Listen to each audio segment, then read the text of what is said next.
Hello. Oh my gosh, I think I need to adjust this. Camera angles. No, this still isn't right. Not really feeling it. There's gotta be a better camera angle than this. Oh my goodness, this will have to do. I'm just gonna film on the floor. Hi everybody, Caffeine Fox here. Before I even start with today's video, I ate a huge plate of rice and eggs. And before you ask, yes, they were cage-free. You probably weren't asking that. So yeah, I am super sluggish. I'm hoping I can make it through this video without falling over, but I gotta get my protein, gotta get those gains before I leave this space. So today's video is gonna be a little bit different, kind of. I mean, it's talking about the fandom, and that's what I like talking about. Last week's video was a bit different. I was out of my fursuit, and I just kind of wanted to show what I did for a job and pretty much myself out of suit. I don't get a chance to do that often, as evident right now by why I'm not wearing my full suit.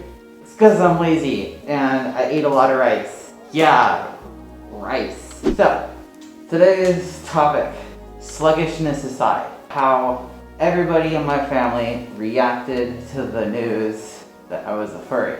We're gonna rewind a little bit. I was just out of basic training and I made it over to my first base. I was just not really feeling it. I was trying to find a group of people that I could really talk to, but everybody I was talking to just seemed like they were really into football. I have nothing really against football, but I'm not really much of a sports guy, so yeah, it's just not my team. I don't know, I just felt like I needed to find the right crowd. So I did a little bit of searching. I went online and I found a bunch of YouTube videos of furries doing crazy things. And I was like, hey, I want to do this. I want to be a part of this. And here I am. After I found out about the fandom, I was just absolutely obsessed with finding out more about how I could just become a part of it. I thought it was like some kind of secret club, like you have to fill out a membership form, then you have to wait for 3 weeks, and then a giant anthropomorphic animal shows up at your doorstep and says, congratulations, you're now part of the fandom. But I was like, hey, I really want to be a part of this, so I'm just gonna go and get a fursuit. So I had only been in the fandom for a day, an entire day, and I made up my mind about what kind of persona I wanted to have. Now, while all of this was going on, I only told one friend on base, like my closest friend, that I was interested in becoming a furry. So the way I broke it to him was like, hey, I'm gonna show you a photo on my phone, and I don't want you to judge. I just want your opinion. And it was a more for less quote page, and it had a bunch of pictures of fursuits on the bottom. Yeah, the look he gave me was just kind of like, he had one eyebrow like really high up there, like super high, and the other one was like really low. He was shook. So that was pretty much the only person I had told at that point. My family didn't know. I kind of wanted to keep it sort of a secret, but I felt something deep inside telling me, hey, Kat, BB, you gotta tell people what you do. I don't like having secrets eat away at me. It's just, some people can go without telling anybody what they're into, and that's fine. You don't have to tell anybody that you're a furry. But deep inside, I had to. I had to tell the entire world. So, I got into a conversation with my parents, and it was an interesting one. Not only was it about me being a furry, it was also pretty much me coming out over the phone. Yeah, that was a doozy. I know some people work up a lot of courage to talk about that subject over the phone or in person, but I managed to do both of them, and it drained me afterwards. Yeah, so I told them that I was a furry over the phone. Now, if I was younger, I probably would have kept this a secret from them because my family was pretty conservative. They didn't start loosening up until pretty much all the kids left the house. So I felt a bit more comfortable in telling them this because I felt like they weren't going to be as judgmental.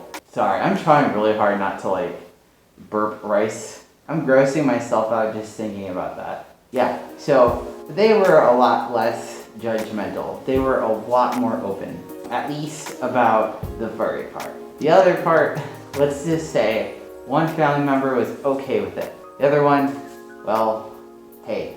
Anyway, at least I got it off my chest. But I was expecting before I actually picked up the phone that I was just gonna hear a bunch of like silence right after I dropped it. Like, hey, mama calf, daddy calf. Daddy, hey, I'm a furry. And then you just hear silence and a bunch of crickets. And then a whole bunch of yelling, like, oh my goodness, you're no longer our son, never see us again. But that wasn't what happened. They were just kind of like, oh, what, a furry? And then my dad pretty much, so here's a bit of a backstory. My dad was really into Dungeons and Dragons back in the 80s.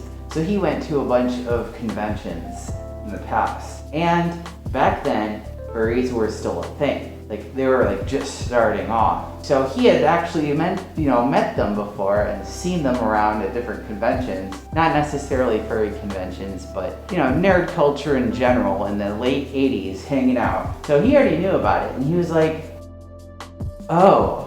It wasn't like a judgmental oh. It was just kind of like a, we should have seen the signs kind of an oh. But yeah, after that epiphany, I felt a huge wave of relief off of my shoulders. Because now the closest people in my life at that time knew about me, like my true self.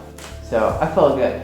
I felt really good. I was expecting them to be super angry, super judgmental about this, and that didn't happen, which is good.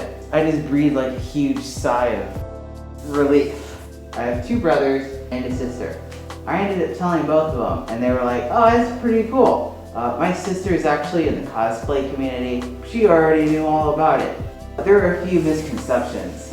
Oh, you do that in your suit? CSI, why? Why did you do this? But after I got all those misconceptions out of the way, they pretty much just treated it like a hobby, because that's what it is. It's a hobby that I really, really enjoy, and it gives my life meaning. It gives me an opportunity to break away from just being myself and just being an animal, because that's amazing. Animals don't have to worry about nothing, except for getting eaten by other animals.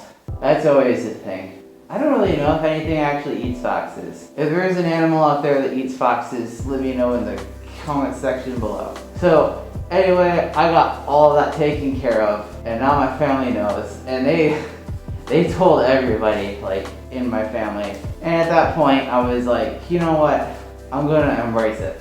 I'm gonna change over my Facebook profile page, everything. There's just all out in the open.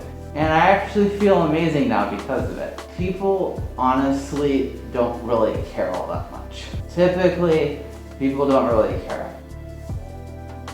It's like football. It's a sport.